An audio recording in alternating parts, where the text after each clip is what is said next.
ओम प्रकाश छिपा विज्ञान कक्षा 7 पाठ 2 प्राणियों में पोषण। इस पाठ के अंदर हम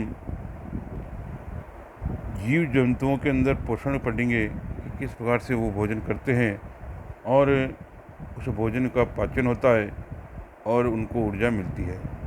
प्राणियों के पोषण में पोषक तत्वों की आवश्यकता होती है और उसको लेना ग्रहण करना कहलाता है।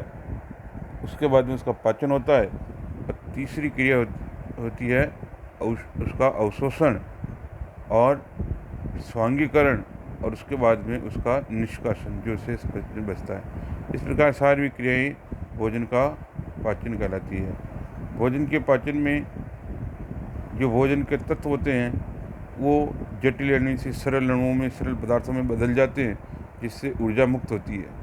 तो ये है प्राणियों में ऊर्जा उत्पन्न होने का कारण। अब आता है पहला भोजन का अंतर्ग्रहण। तो अंतर्ग्रहण की कई विधियाँ होती है, अलग अलग जीव जंतुओं में अलग अलग है। जैसे मनुष्य भोजन मुख के द्वारा भोजन ग्रहण करते हैं। इस प्रकार से मधुमक्खियाँ हैं, ये मकरंद चूसती है, बच्चे दूध पीते हैं, जलीय जंतु अपने पानी से तैरते हुए कणों को ग्रहण करते हैं। तो अलग अलग जंतुओं में अलग अलग प्रकार की विधियाँ होती है। अब आता है इसके बाद में स्टारफिश होती है, ये भी समुद्र में रहती है। इसके 5 पंख होते हैं और अपना मुख होता है, मुख के द्वारा अमृत को बाहर निकाल के भोजन को ग्रहण करती है। तो यह है स्टारफिश में अद्भुत भोजन ग्रहण। उसके बाद में आता है मानव के अंदर, अपन पढ़ेंगे मनुष्य के अंदर इस पाठ के अंदर भोजन का पाचन कैसे होता है। तो भोजन के पाचन के लिए मानव में मुख होता है, मुख के द्वारा भोजन अंतर ग्रहण करता है। वहाँ से भोजन एक लंबी सी नलिका में जाता है जिसे ग्रसिका कहते हैं। यह ग्रसिका आमाशय में खुलती है जो हमारा पेट कहलाता है। एक थैली की समान संरचना होती है। यह आमाशय आगे जाके एक शुद्धांत छोटे हाथ में खुलता है, उसके बाद बड़ी हाथ में खुलता है और अंत में मलद्वार होता है जहाँ से बिना पचा भोजन बाहर निकल जाता है। ये पूरी की पूरी एक लंबी नली होती है जो हमारे भोजन को पाचन में सहायक होती है। सबसे पहले बात करते हैं मुख गुहिका। मुख गुहिका में दांत, लार ग्रंथियाँ और जीभ 3 प्रमुख अंग होते हैं। तीनों के बारे में अगर देखें तो 32 दांत होते हैं जो दांत भोजन को चबाने, काटने, पीसने का कार्य करते हैं। लार ग्रंथियाँ जो होती है लार बनाती है और हमारे भोजन में लार मिला देती है जिससे भोजन चिपचिपा हो जाता है। और जीभ होती है जो भोजन को निगलने का काम करती है। यहाँ पर दांतों को 4 भागों में बांटा गया है, वो भी इसमें दिखाया गया है।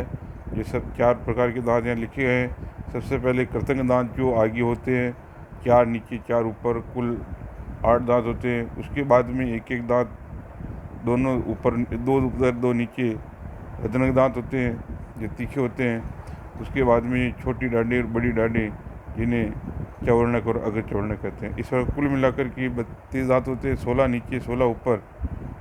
इनका पूरा चित्र आप देख सकते हैं, इनके नाम लिखे गए।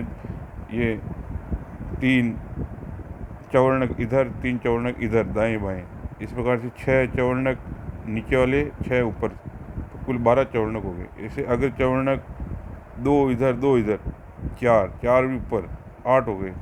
ऐसे ही रदनक 2 इधर, 1 इधर 1 इधर, 2 नीचे 2 ऊपर, कुल 4 हो गए। ऐसे ही कृतंग दांत 4 नीचे 4 ऊपर, 8 हो गए। तो इनकी कुल 32 संख्या होती है। हमारे मुंह में 2 प्रकार के दांत होते हैं। दूध के दांत जो बचपन में हमारे बच्चे आते हैं, ये कुछ समय बाद टूट जाते हैं, इनकी जगह स्थायी दांत आ जाते हैं जो उम्र भर रहते हैं। जो बचपन के दांत होते हैं दूध के दांत कहते हैं और उन्हें जो हमेशा स्थायी दांत कहते हैं। तो ये हुआ मुख गुहिका। उसके आगे होता है ग्रसिका जिसके बारे में अपन बाद में पढ़ेंगे।